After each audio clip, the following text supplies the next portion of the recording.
All కామెడియన్స్‌తో work చేశాను నేను. మన సునీల లేకపోతే అందరితోని చేశాను. సో, ఎక్కువ ఇప్పుడు ఆల్మోస్ట్ అందరు హీరోలతో వర్క్ చేశారు కాబట్టి ఇప్పుడు చిరంజీవి గారితో ఎలా ఉంటది ఒక ఎక్స్‌పీరియన్స్? నేను చిరంజీవి గారితో 'బావగారు బాగున్నారా' శ్రీహరి కాంబినేషన్‌లో చేశాను. ఓన్లీ పిక్ చేశాను అంతే. తర్వాత జిమ్‌లో పరిచయము. ఎప్పుడన్నా అడుగుతారా? ఆ! ఎలా ఉన్నారు? ఏంటి? అయ్యో! నేను జిమ్‌లో కలిసినప్పుడు అదే చెప్పాను కదా! మంచిగా వర్కౌట్ చేస్తావట అయిపోయాయా? మొత్తం అన్నీ అయిపోయాయా? స్పెషల్ ట్రైనర్ ఉంటారు సార్‌కి. ట్రైనింగ్ ఇచ్చినప్పుడు ఒకవేళ ఆ ఐటెమ్ ఇది చేస్తావా నువ్వు అని అడుగుతుంటారు అప్పుడప్పుడు. లేదు లేదు సార్ మీరు చేయండి. నేను తర్వాత జాయిన్ అవుతాను. అంటే ఆయన చేస్తున్నా సరే మనం ఎవరైనా వెళ్తే అడుగుతారు. ఇదేంటి ఇప్పుడు నువ్వు ఇది యూజ్ చేస్తావా ఈ ఐటెమ్‌నని. లేదు లేదు సార్ మీరు చేయండి నేను మళ్ళీ వస్తానులెండి. అలా ఎవరితోనే నాతోనే కాదు కానీ అక్కడ ఎవరితోనైనా అందరినీ విచ్చేస్తారు. సెలబ్రిటీలు బన్నీ కూడా అంతే. బన్నీ కూడా ఆ జిమ్‌కి వస్తాడు. బన్నీ కూడా అంతే. అందరూ సెలబ్రిటీలు అంతా అక్కడికే వస్తున్నారు. ఎంత అంటే ఎక్కువ ఉంటుందా ఫీజు?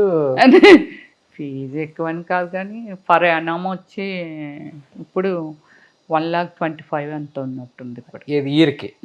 Per annum. ఓకే. లిమిటెడ్‌గా ఉంటారు. ప్రైవేట్ జిమ్మా?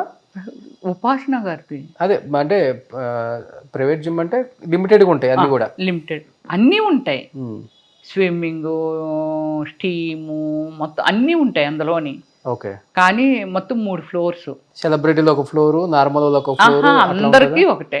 ఒక్కొక్క సెక్షన్‌కి ఒక్కొక్క ఫ్లోరు. అపోలో హాస్పిటల్ లోపల.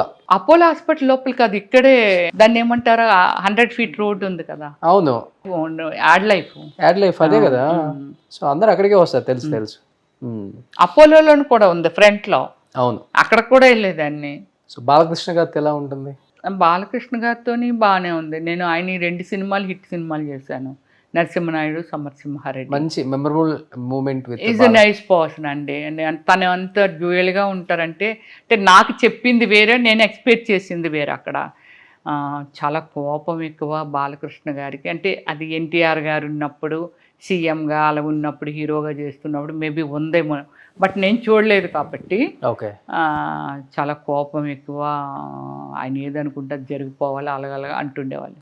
కానీ ఆయన చాలా సరదాగా ఆర్టిస్టులు అందరం ఉన్నాం అనుకోండి, షార్ట్ పెట్టారు అనుకోండి, మనం కొంచెం ఏదో ఈ ఫ్రేమ్లో ఏటయ్యా frame Rameshwari right right right right అని నేను కాదు, వేరే ఆర్టిస్టులు అయినా సరే అలాగే పిలుస్తారు. అలాగే లొకేషన్లో హ్యాపీగా కార్డ్స్ ఆడటం కానీ, అలాగే ఫుడ్ ఉంటుంది కదా, ఏడిదే అడపంది పడిందా అంటే అటు బొబ్బులి వైపు ఎటువైపు విజయనగరం వైపు అటు ఎటో చేసినప్పుడు అడపంది పడం తీసుకురండి మన వాళ్ళు అందరూ మనం తిందాం హ్యాపీగా అంటే మనము అనే వర్డ్ యూజ్ చేస్తాడు ఆయన ఎక్కువ. మన వాళ్ళందరూ ఉన్నారుగా పడుతుందిగా తీసుకురండి అలా అంత డ్యూయల్గా నేను చూసిన వరకు. నేను 2 మూవీస్ చేశాను. వెంకటేష్ బాబు గారితో అయితే పెద్దగా చేసా, పెద్దగా కలవరు. ఎక్కడో ఒక దగ్గర డీసెంట్గా కూర్చుంటారు. మళ్ళీ మహేష్ బాబుని పలకరించినా చేసినా హ్యాపీగా పలకరిస్తారు, నవ్వుతారు, చేస్తారు. బాగున్నారా అంటారు. అదే కృష్ణ గారు కూడా అంతే. కృష్ణ గారితో హీరోయిన్గా చేశాను. ఎవరు నేను అనే మూవీ చేశాను. సాంగ్ ఉంది మీకు పెడతాను, ఒక అద్భుతమైన సాంగ్. మల్లె పువ్వులు తెస్తానంటావు, తేవ రాత్రి అయితే వస్తానంటావు, రావు రావు రావు ఎన్నాళ్ళయ్యా వేచేది నీకోసం. ఇలా మంచి సాంగ్. ఆ సాంగ్ నిజంగా రియల్ లైఫ్ లో ఎక్కడ పాడారా? అయితే పాడలేదు. చాలా అసలు నాకు నచ్చిన సాంగ్ ఆ సాంగ్ అయితే. ఓకే. చాలా బ్యూటీ ఉంటుంది. సో పెద్ద పెద్ద హీరోస్ కూడా ప్రపోజ్ చేశారా? పెద్ద పెద్ద కరోడ్పతులు, బిజినెస్ మ్యాన్ వాళ్ళు చేశారు కానీ హీరోస్ ఎవరు నన్ను ప్రపోజ్ చేయలేదు. మీరేమన్నా ప్రపోజ్ చేశారు? చేయలేదు. ఎవరిని ఇష్టపడలేదు మీరు? ఇష్టపడకపోవడం వేరే, ఇష్టపడటం వేరే రోషన్. ఓకే. ఇష్టపడటం వేరు. ఇప్పుడు నీ అందాన్ని నేను ఆస్వాదించటం వేరే, దీనిలో తప్పులేదు. నా అందాన్ని ప్రేమించిన వాళ్ళు ఎంతోమంది ఉన్నారు, అది తప్పులేదు. నేను ప్రపోజ్ చేయడం అనేది నీ లైఫ్లోకి నేను వస్తాను, నువ్వు రాగలవా అనేది ప్రపోజ్ చేయడం అనేది.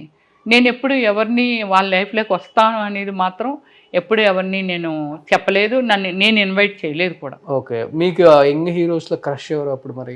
నాకు చిరంజీవి గారు బాగా నచ్చేవాళ్ళు, నాగార్జున గారు. అదే అసలు ఈ ఇంటర్వ్యూలో ఆయన పేరు ఒక 20-30 సార్లు వాడినప్పుడే అనుకున్నాను. నాగార్జున గారితో కూడా అలాగే నాకు నాగార్జున గారు అంటే చాలా ఇష్టం. మజ్ను సినిమా అప్పటి నుంచి నేను చాలా నాగార్జున గారు చేస్తాను. కాకపోతే ఆయనతో వర్క్ చేయడం మిస్ అయిపోయాను. ఖడ్గం సినిమాలోనే నాకు మంచి ఆపర్చునిటీ డైరెక్టర్ శ్రీనివాస్ రెడ్డి గారు ఇచ్చారు. డమ్మరకం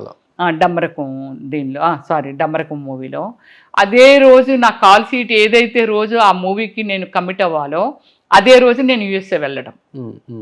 చూడ అంత క్రేజీ ఉంది. నాగార్జున గారితో ఎలా అయినా చెయ్యాలి అని అనుకునే మనిషిని ఇంకా అప్పుడు అక్కడ కూడా కమిట్ అయి ఉన్నాను కాబట్టి డ్రాప్ అయిపోయాను. ఓకే. మహేష్ బాబు గారు మంచి క్రష్ చెప్పారు ఆయనకి? ఏం చెప్పలా. మళ్ళీ ఆయన కాంబినేషన్లో చేసే అవకాశం వచ్చి ఎప్పుడైనా జరిగితే చెప్తాను. 10 మంది కార్లో తీసుకెళ్ళి రేప్ చేయాలనుకున్నారంట మిమ్మల్ని. అసలుకి ఎట్లా వెళ్ళిపోయారు మరి? తెలియదు ముఖాలు. ప్రొడ్యూసర్ అంట, పెద్ద ప్రొడ్యూసర్. అప్పుడు జరిగింది ఏమిటంటే రోషను, అప్పుడు నాకు యాడ్స్ మంచి ఈ జీన్స్ అని, టీ షర్ట్లని, లిప్స్టిక్ అని, ఇవన్నీ మంచి మంచి యాడ్స్ క్రేజ్ ఉంది. అవును, మీది ఉండేది. అప్పుడు మీకు ఇది తెలుసు, అమీర్పేటలో ఒకటి ఉంది, దాని పేరు సుమన్ టీవీలో. మీ పర్సనల్ అండ్ బిజినెస్ ప్రమోషన్స్ కోసం కింది నెంబర్కి కాంటాక్ట్ చేయండి.